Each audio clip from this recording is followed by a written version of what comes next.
So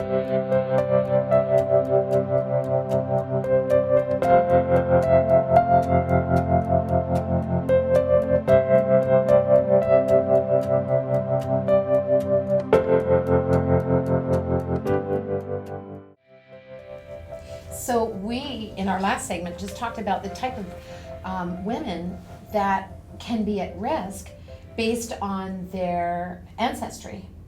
So we talked about a certain type of Jewish women. Why that particular type of Jewish women? Do you know? I don't think it just has to do with being inherited. I don't think anyone really knows. Can I make one more little comment? Something really interesting that I learned. Please do. I'm gonna have to add this. Well, you're learning It's actually too. so interesting. So as it turns out that women who, so you may have heard that I specialize in triple negative breast cancer, and African American women are more likely to be diagnosed with TNBC than Caucasian women. And I'm Really? fascinated with this. I'm absolutely fascinated because, of course, you want to know why, but also what's driving that? You know, what is driving the susceptibility? It's not the BRCA gene. Interesting. No, So it's something so completely it's something different. And there was a very interesting study out of the University of Chicago in the last 2 years, and they looked for mutations in I think it was like 62 different genes. And they identified mutations specifically in a protein called RSK2, which is what I work on. Really? I was so fascinated because I thought There's a it connection could be a here. risk factor here for the development of breast cancer in certain women. So anyway, fascinating, and more work needs to be done in that. But But just when to you say- discover something like that and you connect with that, that allows the expansion of research. It's almost like one person gets a piece of the puzzle, somebody else does, Right. and that merges together for you guys to start continuing to find solutions. and collaborating and Collaborating. finding ways, inroads forward. Yeah, Yeah. absolutely. Wow, that's amazing.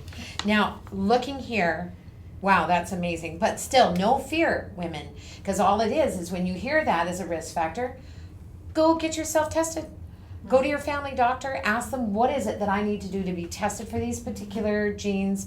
Or, you know, what is the most accessible way to get my breast examined, mammogram, what services? I know here in Canada we have really good access to mammograms, and, you know, I'm really thrilled with that, even though they're pancake squishing torture things. Can you imagine if men had to have themselves tested like the way we do? But anyways, we won't go there.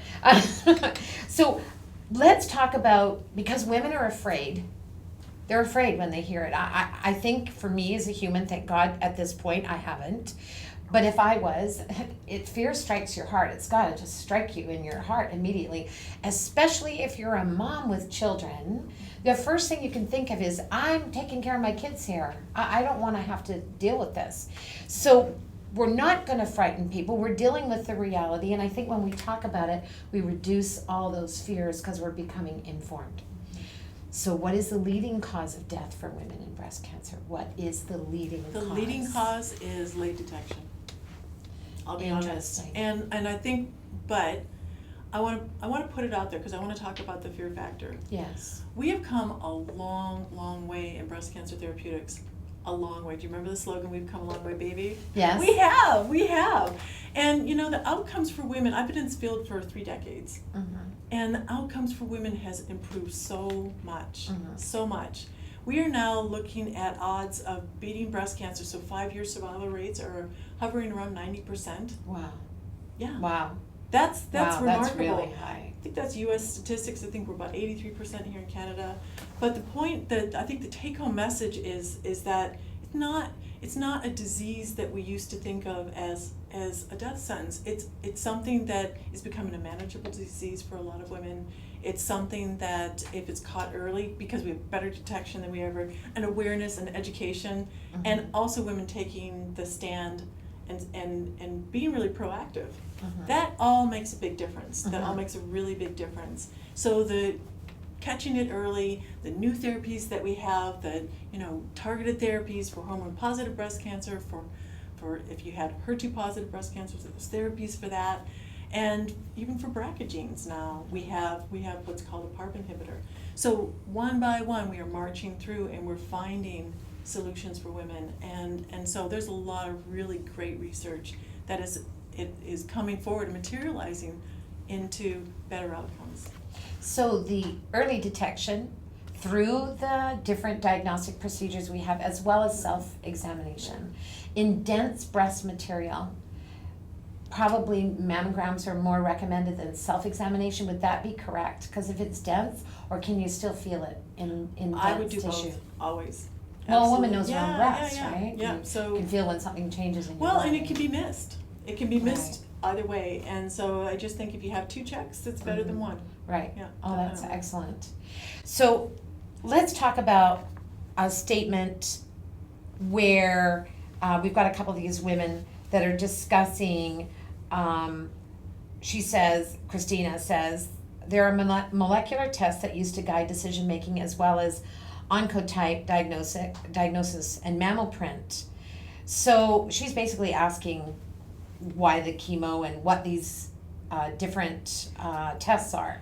Can you address that?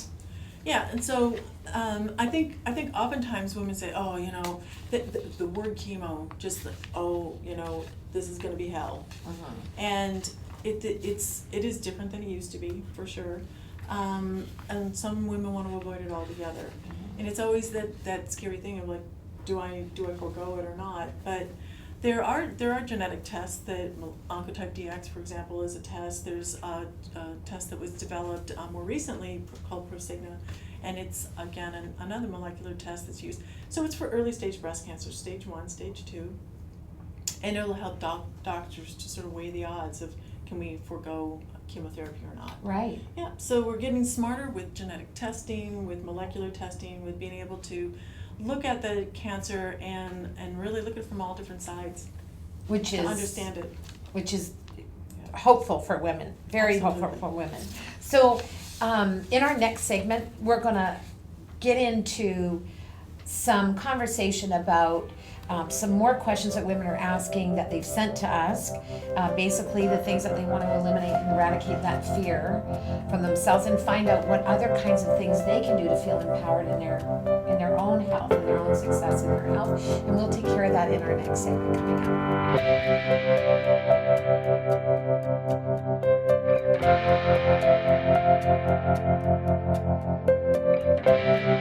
up.